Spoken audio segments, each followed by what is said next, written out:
All right, gang, we're going to continue on with chapter 1, lesson 3. We are on page 24. So make sure that you are reading along with me.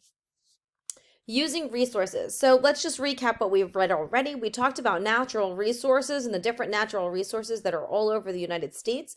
For example, the Northeast is known for their forest and fertile soil. We also have lots of rivers and coal found in Pennsylvania.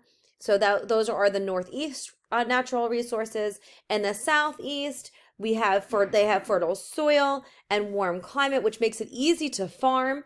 Farmers grow cotton, rice, citrus fruits, peanuts, and other crops.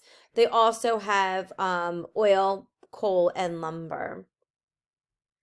In the Midwest, their economy comes from farmers raising hogs and cows. They also, again, have fertile soil, so they're able to grow things like soybeans and corn. And they are making a lot of things out of these products. For example, soybeans actually make a couple of different things. All of those the Impossible burgers and tofu, all of that is created out of soybeans. Corn can be used for fuel. It could be used for not only feeding cattle, but also obviously our consumption too. So corn can be used for many different things. Cow's milk, as an example that was put into the book, that it makes our dairy products such as butter and cheese. Obviously, chocolate milk, other things that we use milk for is included in there too. And then iron and steel are natural resources. Iron ore is used to make iron and steel, and obviously iron ore makes that iron and steel, and then we use that iron and steel to build buildings, to build cars, to build any kind of vehicles. There's so many different uses for iron and steel. The plains of the Southwest are mainly for raising cattle and sheep, because of the fact that it's so flat and it's easy for them to, they don't have to worry about hills and the sheep getting lost or hurt. Also, cotton is grown there too. And the West is known for cattle ranching and also mining copper, silver, and gold. So let's move on to page 24. Using natural resources. So now we have these natural resources. What do we do with them? We talked a little bit about it, about like iron ore making steel and iron, and milk making cheese and butter. So what else is there? Natural resources are used to make the things we use every day. Your clothes, your books, your desk in school, what you eat for lunch, all come from natural resources. For example, the cotton that is grown in the Southwest here, like that we talked about, that cotton is used to make our clothes.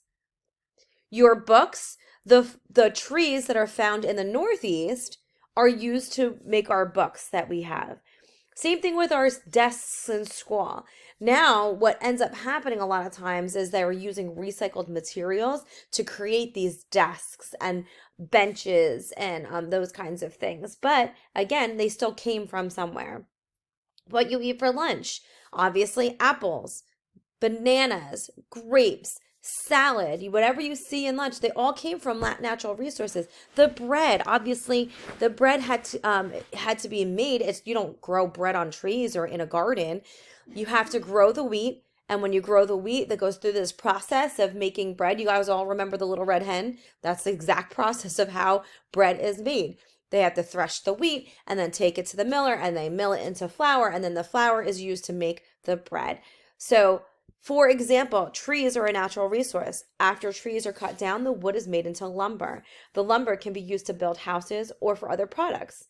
Wood, when it is shredded and softened, is also made into paper.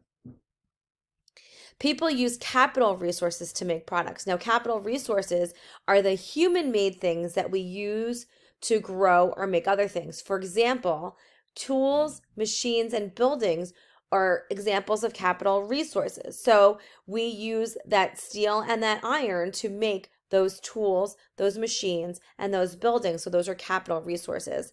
A lumber company's capital resource might include the mills where the trees are cut into lumber. So not only do you have to cut those trees down, but you have to make them into something. So when we bring the products to the mill, that's where our capital resources are. The third type of resource is also needed to make products. Can you guess what it is? It's people. Human resources, including people and their skills, ideas, and hard work. Without human resources, nothing can be produced. Who's going to run the tractors? Who's going to run the mills? Not everything can be automated. Although right now, when we talk about Henry Ford and how he created the car, and it was very, very, very heavily into human resources. Now, if you look at a car being manufactured, it is not completely, but mostly done by computer, so that it is exactly the way that they designed that car. But they still need those human resources to build those computers or to make sure that they quality check those things. Some businesses in the Southeast and the Southwest drill for oil. The oil that is pumped from the underground is not ready to be used. The oil is processed and made into gasoline and other products for people to use. So here's a picture of oil. Here's a picture of people using, making something. So label it. Which one do you think is a capital resource? Which one is a human resource? Okay. Regional industries. The natural resources in the region shape the economy and the business that are found there. A region with large deposits of iron ore will likely have steel factories and may also have a port so that the iron ore and steel can be easily shipped. For farms to thrive, a region must have rich soil and the right climate. If they don't have rich soil, how are they supposed to grow anything? So these natural resources cause these things to be made in this area. Similar businesses can vary from region to region. People across the country farm. So across the United States, you see farming happen all over the place. In New Jersey, in Florida, in California.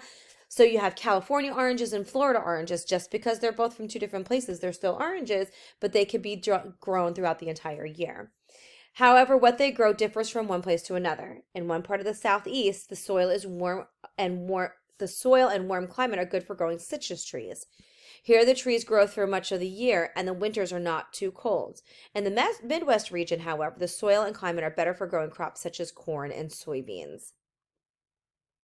So taking a look at these pictures here, this is oil that was used to make gas for cars.